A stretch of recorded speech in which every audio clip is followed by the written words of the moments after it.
Je voudrais citer les mots d'une chercheuse sur les risques climatiques publiés dans Le Monde le 30 octobre 2024.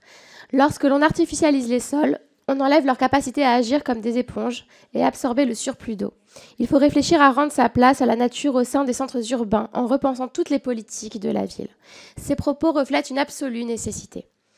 Laisser la responsabilité aux seuls élus locaux de s'organiser pour atteindre l'objectif en 2050 est une aberration. Les impacts ravageurs des événements météorologiques extrêmes détruisent les villages et les habitations, comme c'était le cas d'ailleurs en Seine-et-Marne encore cette année. Nos concitoyens attendent des politiques publiques qui soient en capacité de les protéger. Il faut garder le cadre de ce qui a été engagé avec les lois de 2021 et de 2023. Les élus et professionnels ont réaffirmé au cours de cette mission d'information que les acteurs du territoire ont majoritairement emboîté le pas de la sobriété foncière. Reculer maintenant, c'est aller à rebours de l'histoire, alors que les gens sont désormais convaincus qu'il n'est plus permis d'imperméabiliser nos sols à outrance. Ce n'est pas dans ma circonscription, les inondations sont devenues monnaie courante, qu'on vous dira le contraire. Cela étant, la France reste championne d'Europe de l'artificialisation par habitant et elle continue d'artificialiser 25 000 hectares par an, soit un terrain de foot toutes les 15 minutes. En 50 ans, nous avons plus artificialisé qu'en 500 ans. Cette logique s'inscrit dans une tradition urbanistique qui a toujours favorisé le neuf et l'étalement urbain. Et pour cause, on sait que les maires bâtisseurs ont bien plus intérêt à privilégier de nouvelles constructions que de débourser de grandes quantités d'argent public pour reconstruire sur l'existant.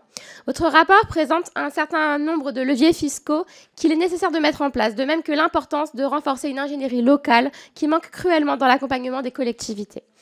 Mais cette mission d'information a révélé d'autres leviers d'action qui ne peuvent être ignorés. Je pense à la gestion du parc déjà existant. Un rapport de la Fondation pour le logement de mars 2024 démontre ainsi que Lausanne est l'occasion de lutter contre le mal logement. Le nombre de logements vacants a augmenté de 50% entre 2005 et 2015 et ce nombre s'incrémente de 3,4% chaque année. Ce n'est pas acceptable quand, dans un même temps, l'Union sociale pour l'habitat nous révèle que 2,6 millions de ménages sont en attente d'un logement social. Invoquer la remise en question du ZAN pour justifier la création de logements sociaux n'est qu'une posture pour opposer encore une fois justice sociale et transition écologique. Penser la sobriété foncière, c'est aussi imaginer d'autres façons d'habiter. En effet, il est possible d'habiter sans artificialiser et je regrette que nous n'ayons pu auditionner des intervenants pour nous éclairer sur ce sujet.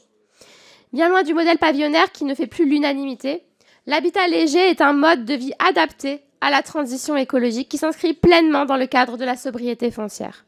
Nombre de nos concitoyens attirés par ce mode de vie pourtant vertueux rencontrent de nombreuses entraves, que ce soit en termes d'autorisation légale ou d'aide sociale.